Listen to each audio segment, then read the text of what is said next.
Hey guys, welcome to our YouTube channel Vijay explores. మనం ఈ వీడియోలో మణికందన్ స్క్రిప్ట్ సెలెక్షన్ గురించి ఇంకా తన కెరియర్లో స్టాండౌట్ అయిన ఫిలిమ్స్ని డిస్కస్ చేద్దాం. మణికందన్ ఒక యాక్టర్ మాత్రమే కాదు, తనకు ఒక యూనిక్ స్క్రిప్ట్ సెన్స్ కూడా ఉంది. రెగ్యులర్ కమర్షియల్ ఫిల్మ్స్ కాకుండా డీప్ అండ్ మీనింగ్ఫుల్ స్టోరీస్ని సెలెక్ట్ చేసి ఆడియన్స్ని ఇంపాక్ట్ చేయడంలో సక్సెస్ అయిన యాక్టర్. నా పర్సనల్ కలెక్షన్లో నెంబర్ 1 మూవీ గుడ్ నైట్. ఈ మూవీ 2023లో రిలీజ్ అయింది. ఈ మూవీలో మణికందన్ ఈ జనరేషన్లో చాలామంది ఫేస్ చేస్తున్న ఇన్సెక్యూరిటీ స్నోరింగ్ని హైలైట్ చేసి హార్ట్ వార్మింగ్ పర్ఫార్మెన్స్ ఇచ్చాడు. ఈ simple middle class life, love and self యాక్సెప్టెన్స్ని ఫన్ అండ్ ఎమోషనల్ వేలో చూపించాడు. Realistic writing and natural acting వల్ల ఆడియన్స్కి చాలా రిలేటబుల్ ఫీల్ అయింది. Manikandan's expressions and body language క్యారెక్టర్ని స్ట్రాంగ్గా ఎస్టాబ్లిష్ చేశాయి.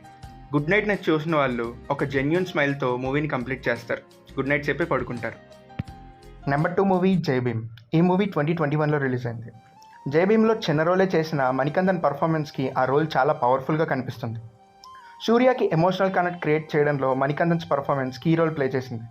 మూవీలో justice, caste discrimination and human right టాపిక్స్ని ఇంటెన్స్గా ఎక్స్ప్లోర్ చేశారు. మణికందన్ క్యారెక్టర్లో ఇన్నోసెన్స్ అండ్ పెయిన్ ఆడియన్స్ని డీప్గా టచ్ చేస్తుంది. స్మాల్ రోలే చేసిన జై భీమ్లో అతని స్క్రీన్ ప్రెజెన్స్ ఆడియన్స్ మైండ్లో స్ట్రాంగ్ ఇంపాక్ట్ క్రియేట్ చేసింది. Number 3 movie lover. ఈ మూవీ 2024లో రిలీజ్ అయింది. ఈ మూవీలో మణికందన్ ఎమోషనల్ డెప్త్ని ఇంకో లెవెల్కి తీసుకెళ్తాడు. లవ్ స్టోరీస్లో రొటీన్ ఫార్ములాకి బ్రేక్ ఇచ్చి మెచ్యూర్డ్ అండ్ రియలిస్టిక్ స్టోరీ టెల్లింగ్ని చూస్ చేశాడు. క్యారెక్టర్ ఆర్క్లో న్యాచురల్ ప్రోగ్రెషన్ వల్ల ఆడియన్స్కి డీప్ కనెక్ట్ అయింది. స్క్రీన్ ప్లే కానీ డైలాగ్స్ కానీ చాలా రిలేటబుల్ అండ్ పోయిటిక్గా ఉంటాయి. Lover is not just about romance, it's about self discovery and relationships. This was one of my favourite movie. Number 4 movie వచ్చేసి recent sensation Kumbhasthalam. కుంభస్థలంలో Manikandan acting peak లెవెల్లో ఉంటుంది. క్యారెక్టర్లో మాత్రం ఫుల్గా మెర్జ్ అయిపోయాడు.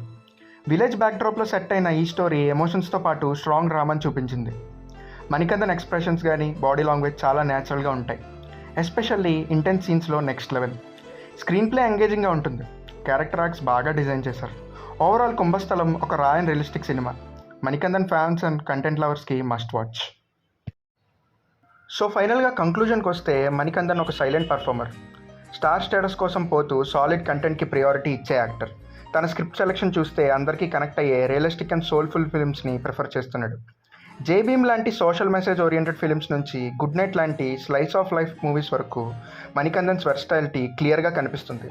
ఫ్యూచర్లో ఇంకా యూనిక్ క్యారెక్టర్స్లో చూడాలని వెయిట్ చేస్తున్నాం. మీకు మూవీస్లో ఏ పర్ఫార్మెన్స్ బాగా నచ్చింది కామెంట్ సెక్షన్లో చెప్పండి. That's it for today. For more videos, subscribe to our YouTube channel Vijay Explores. If you love the content, please like and share our video and comment your opinion. Thank you.